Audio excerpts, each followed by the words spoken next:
Hello, hello, and welcome. You're listening to Light Sprinkles, and I'm Spring Ulrich, your host.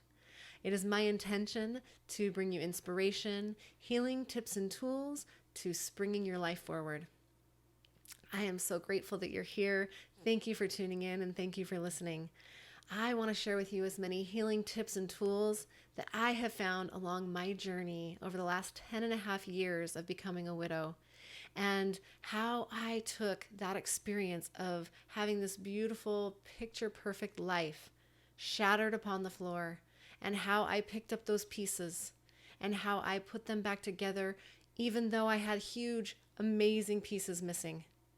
Beautiful, my most significant pieces gone. How I brought and put the pieces of my life back together again in a new chapter, in a new way. And I want to share with you all of the things that I have used, that I have found beneficial, that I have found that have sprung me forward into my life and to where I'm at today, and how I've held on to joy, and how I have chosen to still be committed to living a happy life. And that's what I want to do with you in my YouTube and my podcast experiences. I want to share with you all things that I find to be useful and empowering and inspiring. And I hope that that will give you gifts and tools to be able to spring forward in your own life. And like I said, 10 and a half years ago, I found myself, I had it all. I had it all. I had an amazing, supportive, beautiful man as my husband, and he was my biggest fan. And I had a photography business that I was rocking and rolling with, and I was really passionate and happy to be a part of. I had a beautiful son who was, at the time, 18 months old. And I just remember coming home from this amazing photo shoot, and I remember thinking, I have it all. I even said that to myself. I said, I have it all. I had come off of an incredible photo session where I got to photograph this family coming together and adopting 2 children. And they were having an incredible celebration with their entire family. And they had me photographing it for them. And it was such a beautiful experience and a beautiful event. And I felt like I had done an incredible job capturing their beauty and their love and the dynamics of their beautiful start to their family and bringing in these children. And I was just over the moon and excited, and felt like I was getting the photographic calls and the clients, and things were happening in my life. I felt like everything was just going really smooth, and I just was in such gratitude for the love that I had in my life with my husband and our home and our son, and just how much I had in my life. I was just feeling like I had it all. And I came home from that experience, and I was really excited to share with my husband, and he and I were going to have some really wonderful, intimate time. And he couldn't even tell me about the lump. He had to place my hand on his inner right thigh, right above his knee, and he had a lump, and it was a little larger than a little smaller than a golf ball. And he just placed my hand over it, and he was just showing me with his hand. He placed my hand there, and my heart sunk. Of course, I felt fear. I felt scared. I had that catch of my breath and that worry, and I caught myself immediately, and I said, no. I reached for the next best emotion and the next best thought that I could. I said, we're going to beat this. It could be nothing. We're going to take care of this. And of course, we went to the doctor, we got the diagnosis, and we found that he was in stage 4 melanoma, and it had metastasized into 10 different locations within his body, 2 including in his brain.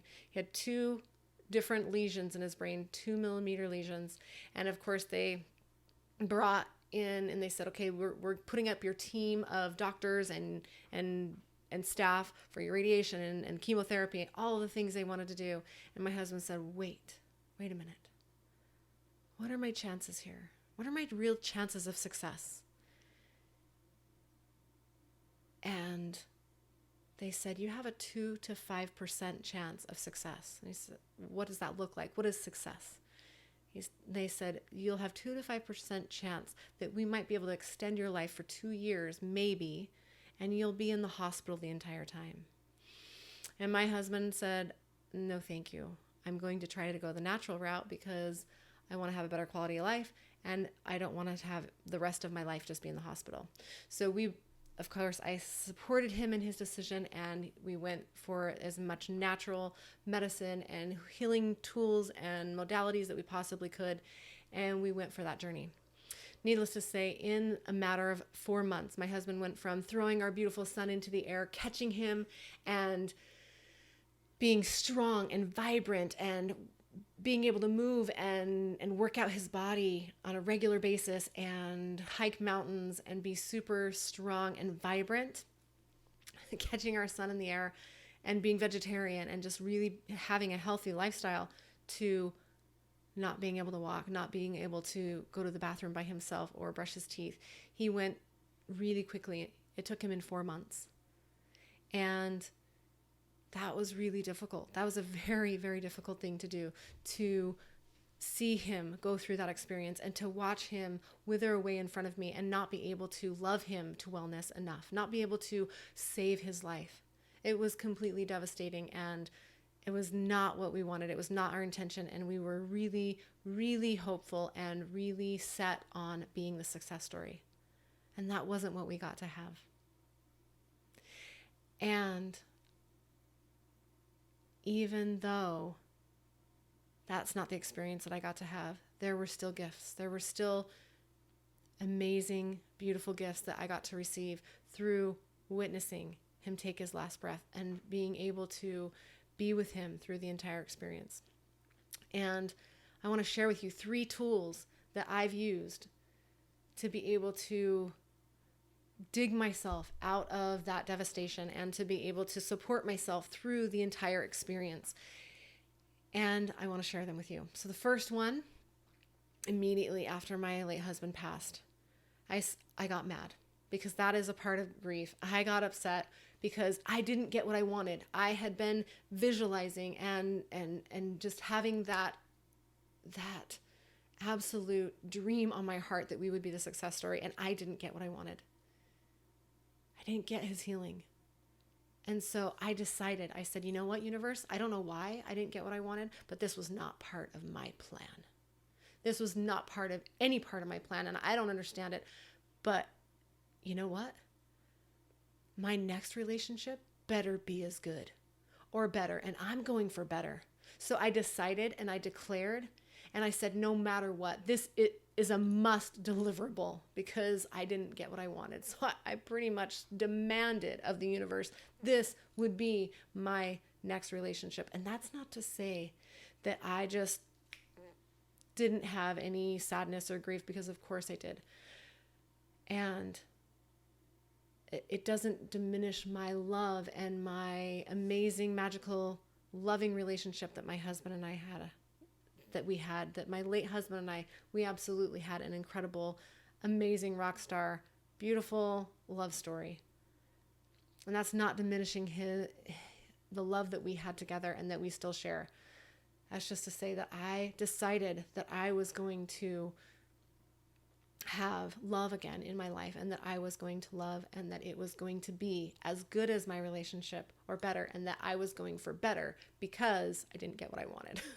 So if you're going to dream, you might as well dream big, right? So the first thing, if you're going through any grief or any kind of loss or devastation, or any kind of a situation where you're having anxiety or a loss of any kind, if you're finding yourself in that desperation, that feeling of lack of hope and that depression, the first thing is to decide what it is that you want, declare it, and then just be about, no matter what, I want this no matter what, and it's going to happen. I don't know how it's going to happen. I don't know how this is going to play out, but this is what I want, and being really clear on that. And so that's what I did. That was number 1. And number 2, what I did is I was really blessed to receive amazing people in my life. And one of the amazing people that showed up and supported me, gifted me a year of her time. She was an incredible woman I had met at a business conference, and we became friends, and she got to meet my late husband and I and my son, and so we became quick friends. And she knew what I was going through. She knew what we were going through with him going through cancer and melanoma, and she knew that he had passed, and she offered her life coaching to me. She said, for a year. And one of the main things, one of the first things that she had me do was to get into the attitude of gratitude and to get into the discipline of waking up in the morning, into the practice every morning of waking up and having a journal by my bed and writing out first thing before getting out of bed even, the top 10 things that I was grateful for in my life.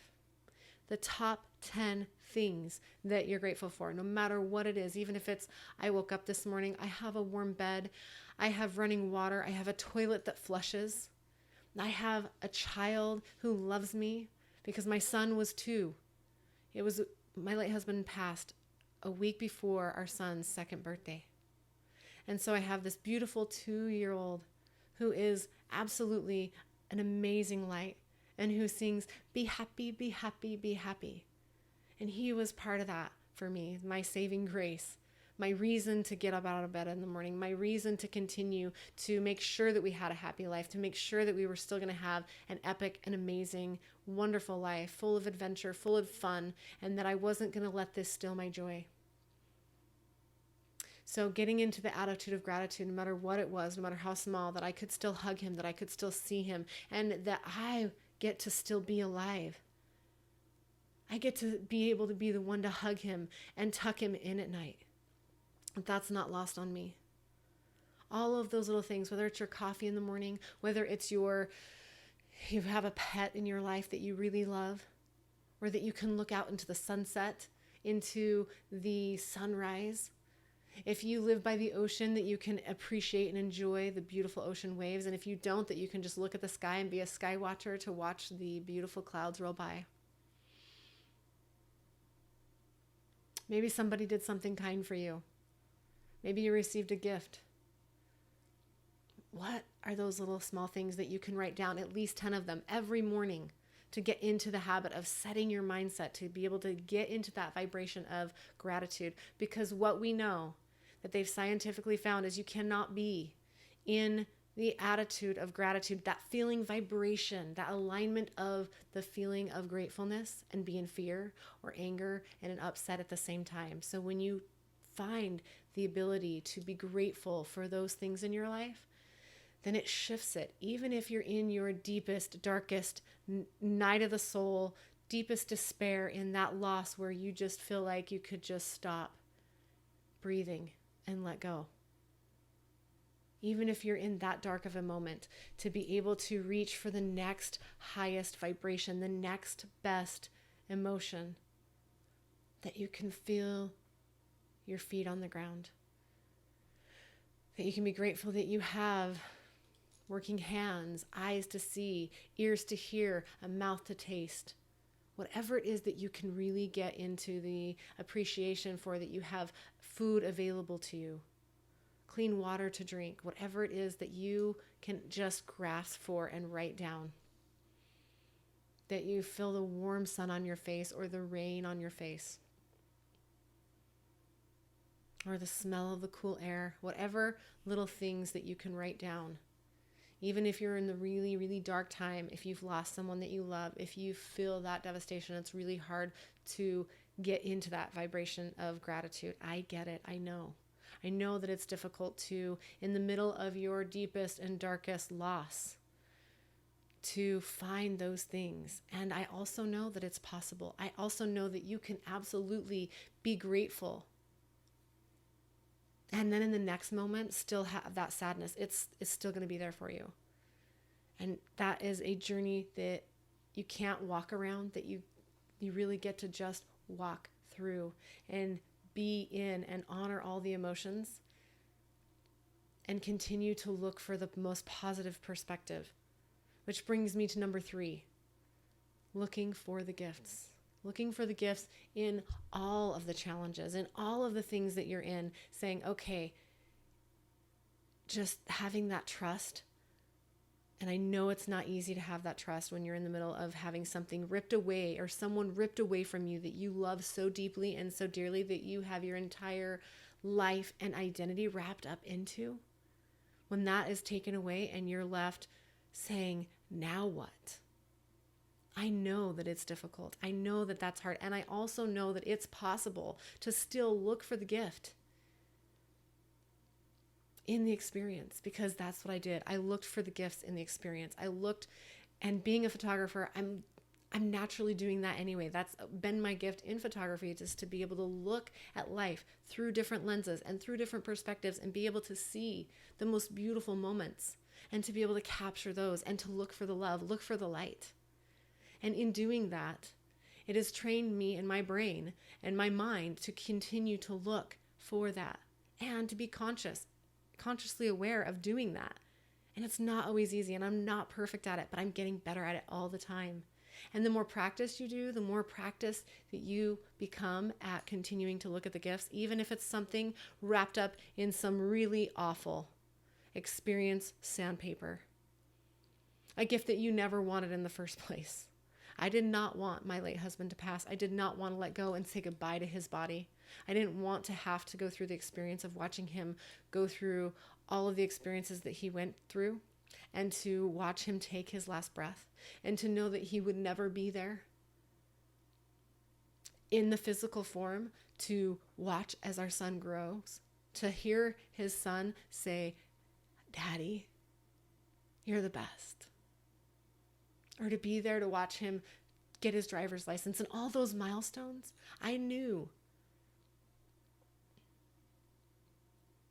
that with that last breath, that finalized all of that being in the physical form.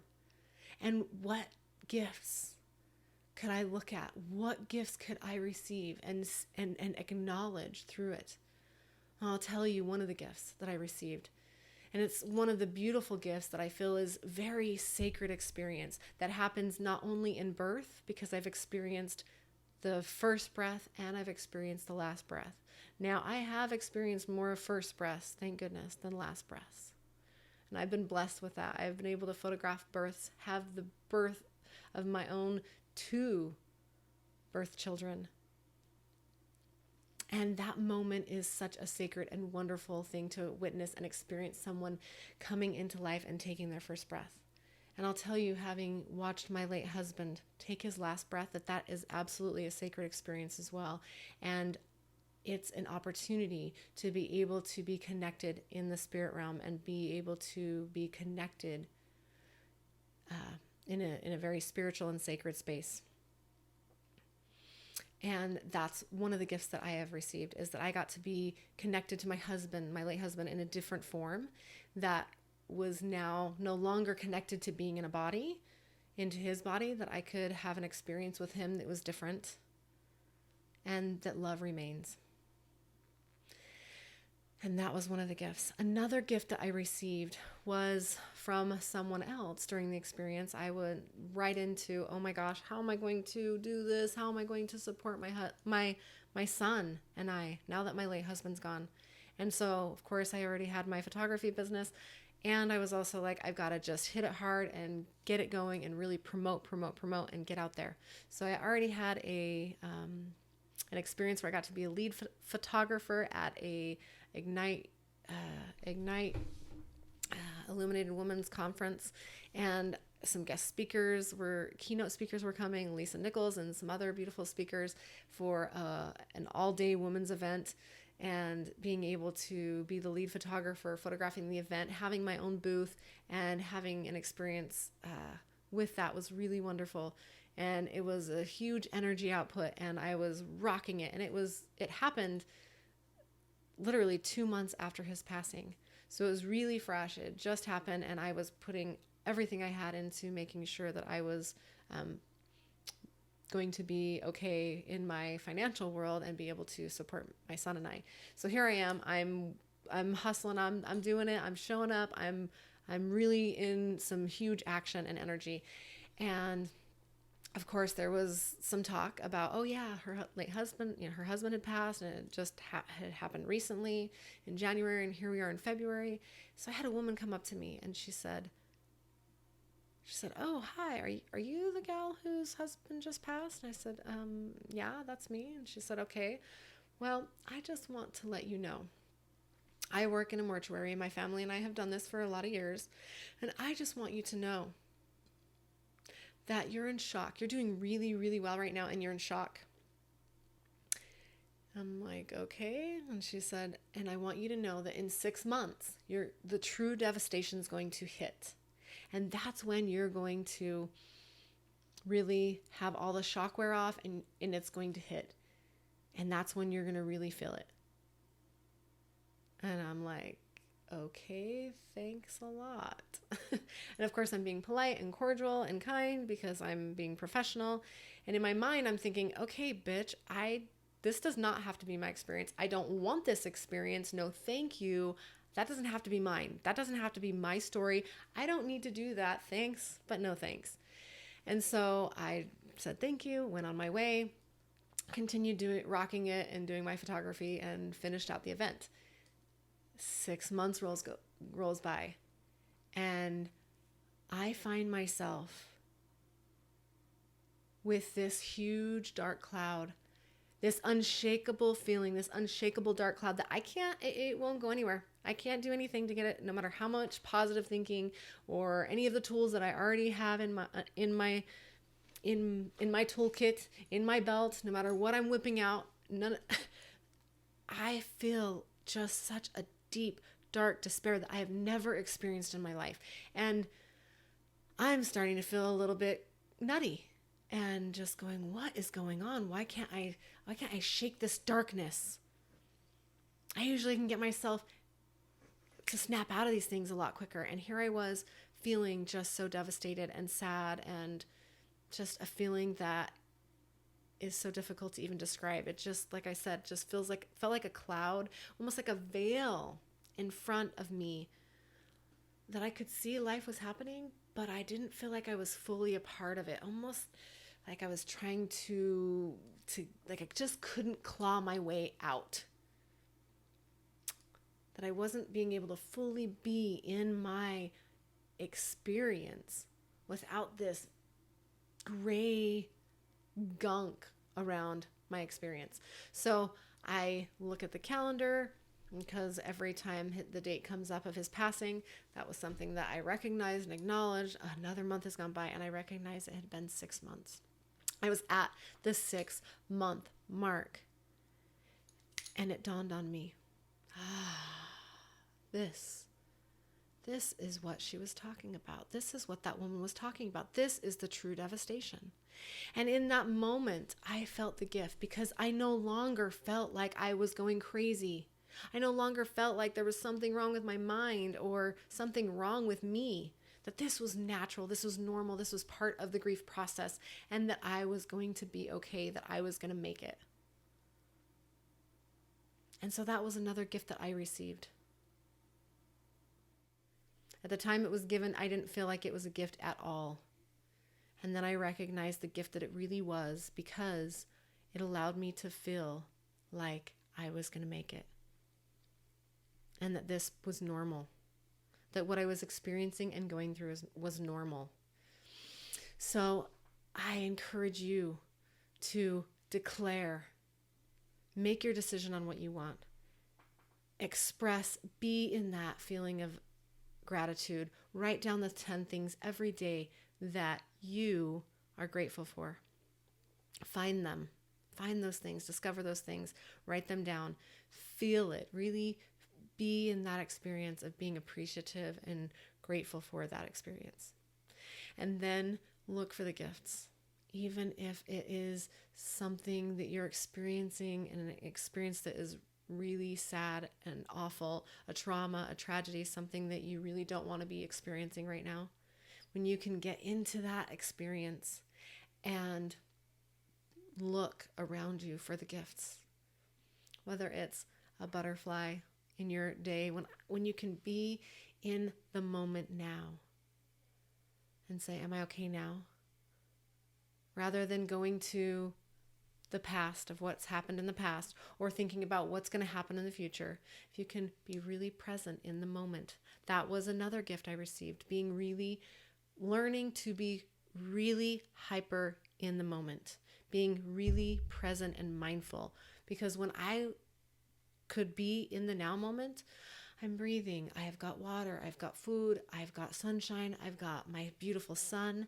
I'm okay, I'm healthy, I'm feeling good in my body. When I could be in the now moment, I was okay. But when I started thinking about what had happened and the loss of my husband and the trauma and the tragedy that had and the mess that we had been through and experienced through his cancer experience, then I would start going all into all of the rest of the emotions. And if I looked into the future, the one that I had lost, all the dreams and all of the experiences that we were no longer going to get to experience together, and what was I going to do next, and the fears that would come up about how I was going to move forward, then I wasn't okay. So if I went to the past, I wasn't okay. If I went to the future, I wasn't okay. But if I could stay in the moment, right here, right now, then I could find some peace. I could find that I was okay. So what gifts can you find in your moments? No matter what they are, what gifts can you find? So I hope that those 3 items, those 3 tips can assist you in some way. And maybe you can take 1, maybe you can take 2, maybe you can do all 3. Try them on, see how they do for you. And thank you so much for tuning in and listening and for joining today. And if you've found value, please let me know what you are going to be committed to trying on and what has inspired you today. I would love to hear feedback. And you can find me on lightsprinkles.com. That's lightsprinkles.com. And you can find me on YouTube on Light Sprinkles and on podcast on Light Sprinkles. I'm Spring Ulrich, and I look forward to our next episode. Much love and light to you in your experience. Bye for now.